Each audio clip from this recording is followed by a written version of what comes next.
Hello दोस्तों, आप सब कैसे हो? आई होप अच्छे होंगे।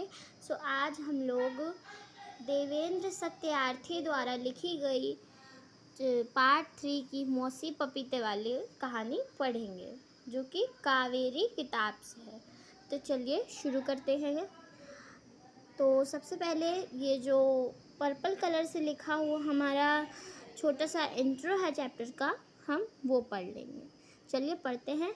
अमृतयान के बस्तर में निवास करने के समय कालिंदी नामक एक महिला पपीते बेचने आती थी। तो एक अमृतयान एक आदमी है, तो जब वो बस्तर में निवास करता था तो उस समय कालिंदी नामक एक महिला थी जो कि पपीते बेचती थी। तो उस समय वो पपीते बेचने वहाँ आती थी। अमृतयान की बेटी कविता ने उसे मौसी कहकर संबोधित किया, और अमृतयान की जो बेटी थी उसने उसे क्या कह के संबोधित करा? उसने उसे मौसी कहकर संबोधित किया, जिसके कारण उनकी अंतरंगता। तो गाइस, अगर आप इस टाइप के वर्ड्स में कंफ्यूज हो रहे हो तो कोई दिक्कत नहीं है, कभी कभी मुंह से निकल जाता है। तो इसका अंतरंगता है इसका सही प्रोनाउंसिएशन। चलिए, अंतरंगता बढ़ गई। इसका जो सही मीनिंग है ये मैं आपको आगे बता दूंगी, या आपके बुक में अगर दिया हुआ है तो आप वहाँ से देख लेना। अंतरंगता बढ़ गई और वह पपीते बेचने के स्थान पर बिना मोल उसके प्यार में बिक गई। तो इस मौसी जैसे ही उसने अमृतयान की बेटी कविता ने जैसे ही उस कालिंदी पपीते वाली को मौसी कह के संबोधित किया, तो उसकी अंतरंगता थी वो बढ़ गई और उसने बिना किसी पैसे के मोल के उसके प्यार में वो बिक गई। तो एक दिन अमृतयान ने वहाँ से जाने की बात कही तो पपीते वाली सुबक सुबक कर रोने लगी। तो अमृतयान ने एक दिन कहा कि अब मुझे जाना होगा। तो फिर पपीते वाली कालिंदी जो थी वो वहाँ से सुबक सुबक कर रोने लगी। तो अमृतयान के पैसे देने की बात पर उसने कहा कि दुनिया में प्यार दुलार की कीमत चुकानी नहीं जा सकती।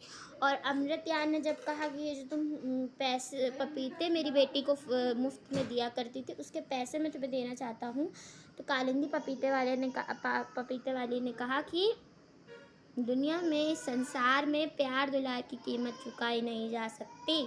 और ये जो पर्पल में हमारा छोटा सा लिखा हुआ है, ये हमारे पूरी स्टोरी को एकदम शॉर्ट में करके, अगर आपको इस पूरी स्टोरी को एकदम शॉर्ट में बताना है तो आप ये पर्पल पैराग्राफ को आप लर्न कर सकते हैं, समझ सकते हैं। ठीक है, तो ये देवेंद्र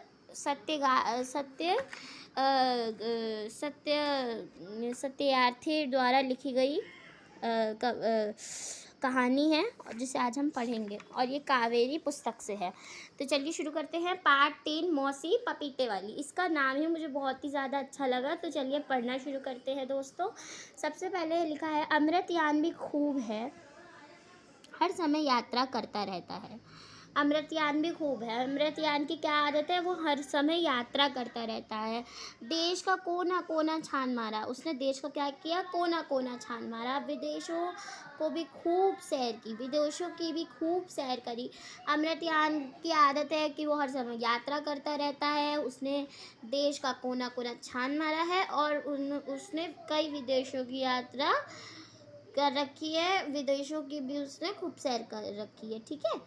बूढ़ा हो गया पर पैर थकने का नाम नहीं लेते, उसके पैर थकने का नाम नहीं लेते। देखिए यहाँ दिया हुआ है, इन यात्राओं में अमृतयान को तरह तरह के अच्छे बुरे अनुभव हुए, और इन सभी यात्राओं में अमृतयान ने अच्छा बुरा अनुभव किया। पर बस्तर में जो कुछ हुआ था, पर बस्तर नामक जगह में जो कुछ हुआ, अमृतयान उसे आज तक नहीं भूल सका है। तो बस्तर में एक किस्सा हुआ था उसके साथ, वही पूरी इसी किस्से पे पूरी कहानी आधारित है। तो उस किस्से को अमृतयान अभी तक नहीं, आज तक ना भूल सका है, जैसा कि लिखा हुआ है इसमें। आज से 53 साल पहले, देखिए यहाँ लिखा हुआ है, ये देखिए दिया हुआ है यहाँ पे, माफ़ करिएगा। आज से 53 साल पहले की बात है। एक दिन अमृतयान के पास उसके एक मित्र का पत्र आया।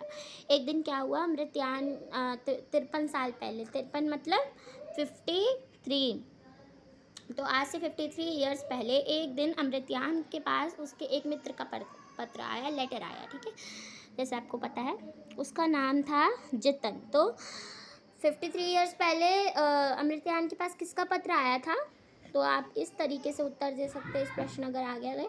अमृत्यान के पास आज से 53 साल पहले अमृत्यान के पास उसके एक मित्र का पत्र आया जिसका नाम जितन था, ठीक है। क्या नाम था? जितन। वह बस्तर में रहता था। और जितन का घर कहाँ था? वो कहाँ रहता था? वह बस्तर में रहता था। जितन ने अमृत्यान को बुलाया था और जितन ने अमृत्यान को अपने पास बुलाया था। तुम जाओगे तो बस्तर के वनों में खो जाओगे। उस पत्र में जितन ने अमृत्यान को लिखा था। तो क्या लिखा था? तुम जाओगे तो बस्तर के वनों में खो जाओगे। इतना सुंदर एकांत तुम्हें कहीं ना मिलेगा, ठीक है। अमृत्यान ने उससे पहले बस्तर नहीं देखा था। वह तुरंत चल दिया और ये सुनते ही कि वो इतनी सुंदर जगह है, तो अमृत्यान को शुरुआत से ही घूमने फिरने का शौक़ था, तो वो रुका नहीं। वहाँ की सुंदरता सुन के वो फ़ौरन चल दिया। वह तुरंत चल दिया।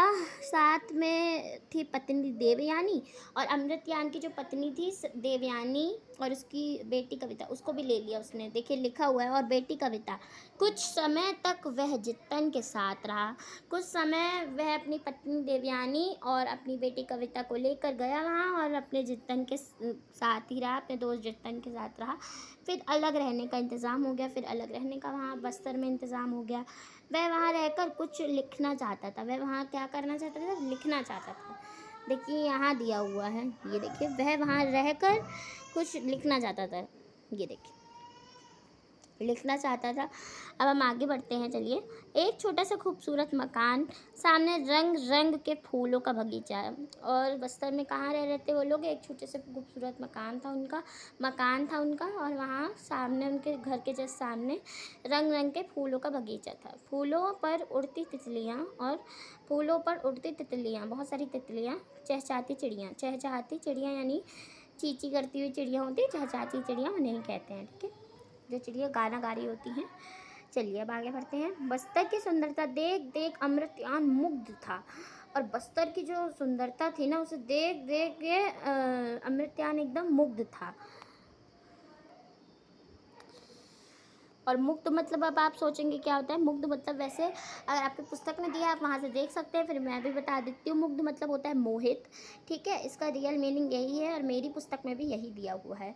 सोचने लगा क्यों ना इस पर कोई किताब ही लिख डालूँ, और सोचने लगा बस्तर की खूबसूरती पे क्यों ना ये एक किताब लिखी जाए, क्यों ना इस पर एक किताब लिख डालूँ। बस पूर्ण अमृत्यान बस्तर के सीधे साधे प्यारे प्यारे लोगों के जीवन पर एक पुस्तक लिखने में जुट गया। और फिर उसने वही काम किया कि बस फ़ौरन ही उसने अमृत्यान के बस्तर के सीधे साधे जो प्यारे प्यारे लोगों का जो सादा सा जीवन था, रहन सहन था, उसमें उनके ऊपर किताब लिखने में वो जुट गया। जितना भी लिखता लगता अभी तो कम है, अभी तो और भी बहुत कुछ लिखना बाकी है।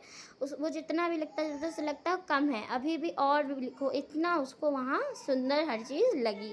कभी कभी उसे लगता जैसे बस्तर के लोगों ने कोई जादू सा कर दिया है उस पर, और कभी कभी तो उसको लगता था कि उस बस्तर के लोगों ने कोई उस पर जादू कर दिया है। अब हम आगे का पार्ट अगले वीडियो में पढ़ेंगे।